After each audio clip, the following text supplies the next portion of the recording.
So, like, there's so many motions that dropped, but, like, there's one particular motion I found very interesting. It's right down my alley. So I got some, like, video demonstration of what it's talking about. This one here. So I wasn't sure who this Robert O'Neill person was, but oh my gosh. This is something that we're all going to jump up and down about. I mean, people have been jumping up and down about it already, but this is big in the case. So this gets to the heart of proving where Karen Reid's taillight was cracked initially. So we did have some other motions demanding access to the driveway of One Meadows and John O'Keefe's Traverse and the driveway. And I wasn't sure what that was about, but now we got this motion, we know what it's about. So that's what I want to jump into first, just to so that you guys understand what it's about. Okay, so the affidavit of Robert O'Neill in support of defendants' Rules 14 and 17 motion for court order authorising defence access to the Lexus and Traverse and to the driveway at One Meadows Avenue in Canton to conduct independent testing and analysis. I am an ACTAR accredited accident reconstructionist. Yay! This is bloody awesome. We're going to see proper trial this time. Like, the defence is not going to sit back and rely on the Commonwealth putting on a McAlbert's definitely didn't do it trial. So we're going to get some proper stuff this time, which we're all looking forward to, I'm sure. He says, I am employed by AXYZ Incorporated, an engineering consulting firm that specializes in accident reconstruction and video analysis. And video analysis. Yay! Yay! Oh my God, thank heavens for that. So there's going to be a bit of celebrating because this is the first time I'm actually getting right into these. I've briefly perused this one, but I haven't read it all the way through. So you're going to hear me cheering and whatever as I discover things. I was asked to consult with the defence regarding the above caption matter to investigate and review the ring camera footage that depicts the interaction that took place between the Lexus and the Chevy Traverse in the driveway of One Meadows Avenue in Canton. To perform this video analysis, I will need to have 3D measurements for the site where the incident occurred without snow being present. I can perform this analysis using the laser scan data collected previously by Aperture LLC. Interesting. I'm going to show you what this laser scan data looks like. I'm not sure who performed it. It looks like it could be the Commonwealth, but I guess we'll learn more as we go along. Alternatively, AXYZ personnel would need to enter the driveway of One Meadows Avenue in Canton at a time when there is no snow covering the driveway or appurtenances and the surfaces are dry. We would set up a 3D laser scanner, 3D scanner in multiple locations in the driveway. We also may need to take measurements separate and apart from the 3D scanner, along with photographs and video of the site. I estimate the investigation and work in the driveway should take approximately 2 hours. So that's what they're asking for, 2 hours access to One Meadows, which obviously the O'Keefes have refused to give them and forced them to go through motions and get the court to compel them. To conduct an accident reconstruction regarding this matter, I will need 3D measurement data and photographs for the exterior of both vehicles. I can perform the initial alignment analysis with the laser scan data and photographs collected previously by Aperture. Alternatively, AXYZ personnel will need to perform a 3D scan of the exterior of both vehicles. We may also need to take measurements separate and apart from a 3D scanner, along with photographs and vehicle of the site, to recreate the circumstances that existed on January 29, 2022.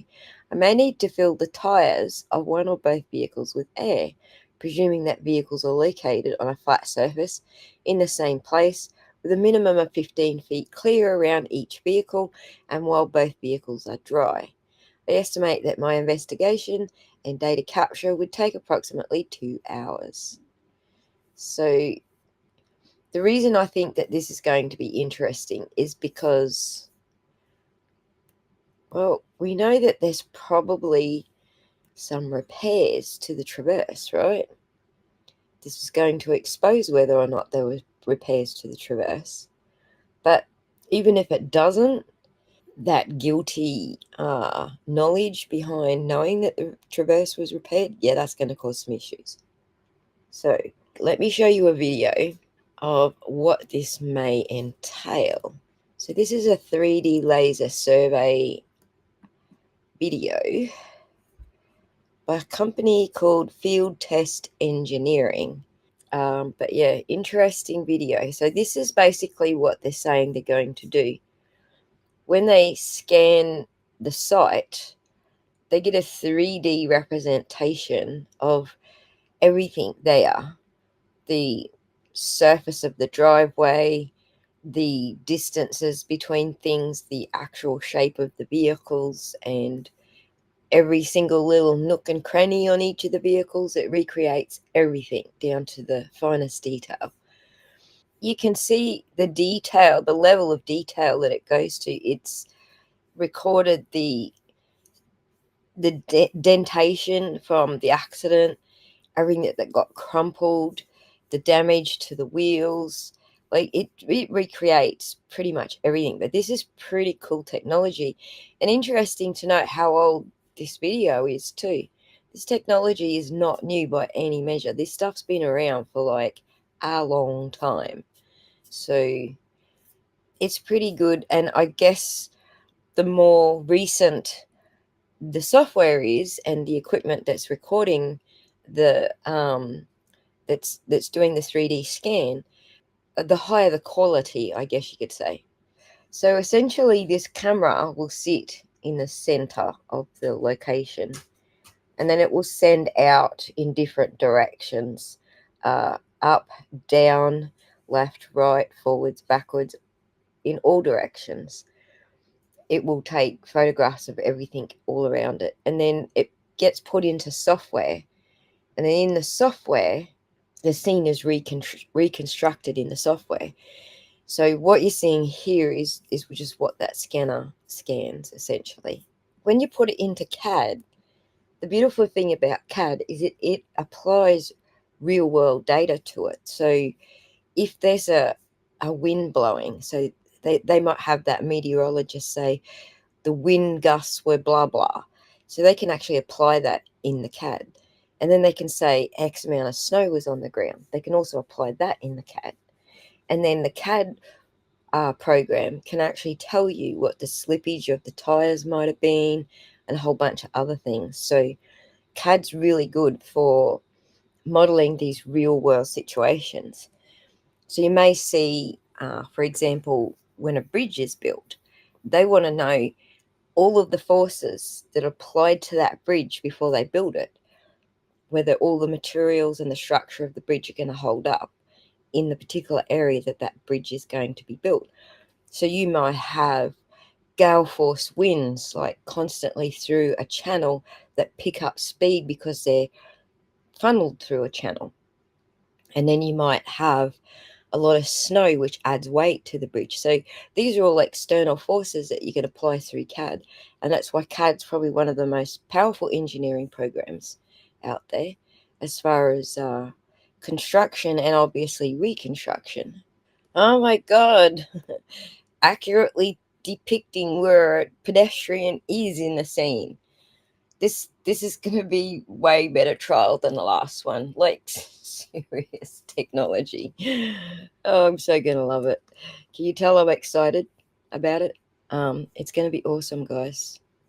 Especially for the jury, because explaining some of this stuff in words to the jury just didn't have the impact that it needed. Where this alleged accident occurred was actually on a public roadway. So they don't need anyone's permission. I'm pretty sure the people that own 34 Fairview we're not going to argue if they wanted to go access it anyway. So what they can do now is they can actually recreate with the CAD forces what John's body was likely to have done if it was struck the way that the Commonwealth claimed it was. This is going to be so good. So this is a public roadway. It's got a slight bend. If you remember the mappings and things that we were showing in court, it shows that there's the 62 or 3 feet that Karen was supposed to reverse up was actually on a slight bend. So it's going to show that bend in the road. It's going to show every bump and crack in the surface of the road. It's also going to show us, where the road ends and the curb starts, and then how far John's body was supposed to have travelled from that point, where the tyres might actually have hit that curb if she was doing that speed going backwards. Like, this is going to be mind-blowing, and this is what the jury absolutely needed. This is going to be crazy good. Like, who wouldn't want to be on the jury now? If this is what's going into trial 2.0, who wouldn't want to be on the jury, right? I'm going to be riveted. I'm going to definitely be taking time off to watch the defense's case in chief, because this is right down my alley. This is exactly what I come to a trial to watch. I love it. So something to note here is when this scene was investigated, these locations would have been marked clearly by the investigators. We don't have that benefit in the accident, the alleged accident outside of Fairview. What we have is the wildest guesstimations and maybe some general vicinity kind of waypoints on a GPS plotter. But we don't actually have anything marked out. We don't know exactly where John's body was found and those sort of things. And so by doing things this way, by looking at photographs that see, this is something Alan Jackson sort of described during the trial, was saying, when you took photographs, did you take any perspective photographs so that we could see where the fire hydrant was in relation to where you found that particular piece of taillight, or where the flagpole was in relation to where John's body was? Or did you take any perspective photographs? Because they would help to reconstruct the scene. But one of the benefits that you have with reconstructing a scene using software is you can now predict where those things should be, even though you don't have them because the investigators didn't log those things. You can now say, this is what you claimed happened. This is where you claimed it happened. And you can now run multiple simulations based on what they claim. And from, even if they move, say, the impact point along the roadway, a meter for each test, each simulation, they're still going to not end up with the spread out parts of the tail light that they're claiming they have. So you can actually use your CAD software, apply those forces, move the car forward another meter, do the test again, see where those bits are all going to end up, move the car forward another meter, backwards. These all should be moving the car backwards. Another meter, see where all the bits should end up. You can also simulate where her braking would have occurred to stop the vehicle in that reverse action that she should have had some sort of trigger data for. And then even putting his Jeep in there, because everyone's testifying his Jeep had to be right out front of that mailbox. So now you can simulate at what point Karen would have impacted with his vehicle if it had been there. So you can even disprove that his vehicle was there altogether.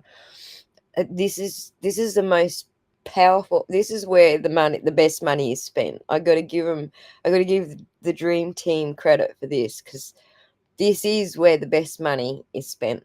I didn't think she had the money to spend it on this, but because this is very expensive exercise. This is like, this is probably the most expensive expert that you could hire. I mean, this is amazing. This is truly amazing what you can reconstruct using this type of software, and then applying forces and motion and weight and all of the things, all the things. It's absolutely amazing. Well, that's interesting, because we know that the period that the Commonwealth is claiming this incident occurred was definitely dark. We know that there was no specific street lights that were sort of in that area. I think there might be one. There might have been one on the other side of Fairview Road, 34 Fairview, which is like the opposite side of the property to where John was found. So I think there's one street light that way. So this is going to be awesome to recreate, what happened in the dark, essentially, and maybe even what they could see, their field of vision as well. People leaving that party, what they should have been able to see. We've already seen a 3D recreation of that from Microdot's videos. But this software here, this isn't just 3D software. This is real world scanning, and it's very difficult in the 3D software to create the distances and the things as you need to see them, whereas this software does all of that. So, and 3D software doesn't necessarily give you the CAD, the AutoCAD type stuff that you need to apply forces and physics and all that sort of stuff. So the two types of graphics here that you're seeing are the scan cloud, how it's scanned by the 3D scanner, but then they put it into the software, and then the software adds, the surfaces and turns it back into an actual image. So Trooper pulls pirouette. Exactly, Glenn. Exactly. It will be in 3D, and it will be disproven in 3D. When I was running through the ChatGPT analysis on all the video data and stuff, and asking it questions about real world accident data, I asked it to pull up some data involving, pedestrian strikes and the different ways that pedestrian could be struck, and how that could match the injuries on John's body, which I basically described as nothing below the neck other than the scratches on his arm. And it basically said, that this is just not possible. Comparing it to real world data, it's just not possible. But this will be a way to prove that. This 3D software will be absolutely a way to prove that. And it would be true with a TT. Oh man, if I was doing this software recreation, that's what I would do.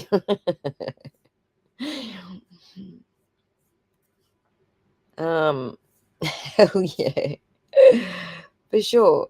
It's exactly what I would do. And also, just since we're on that topic, that's why I haven't produced another video reaction. Attorneys reacting to the last hearing, because there wasn't a lot of fun stuff going on there. And I like to produce the fun stuff when I do those. So, but there wasn't a lot going on there. It might have to end up being a serious mashup, but I do have that sense of humor. I do look for that when I'm trying to make the mashups. So, unfortunately, we're likely to see Trooper Paul. We are unlikely to see Trooper Paul in this trial, unless the defense calls him. Yeah, the defense could call him, I guess, but if they want to raise questions about the data, the vehicle data that they want to use in this trial, they probably will call him, because he's the one that introduced that data in the last trial. So it'll be interesting. It's going to be some more intricate tap dancing this time. And oh God, I hope there's more witnesses for the defense this time. Yeah, that's what I like about it, JC. You know, like I can sit here and process heaps of data because I'm used to looking at data. But there's also things I'm going to miss because I'm human. And that's the downside of the human element, is that there are things that we're going to be missing. I may be focused on, you know, what do I see in this particular idea of what I've got in my head, and miss all this other stuff. Whereas when you're using AI, it's looking at all of those possibilities, not just the one I'm focused on. So I think Aperture LLC has already done this 3D laser scan. I think that might be the Commonwealth's, perhaps. This is new information to me. I don't ever remember this coming up previously. So whoever Aperture LLC is, they've already done a 3D scan. And now this company, AXYZ, they would like to set up a 3D scanner and do their own testing as well.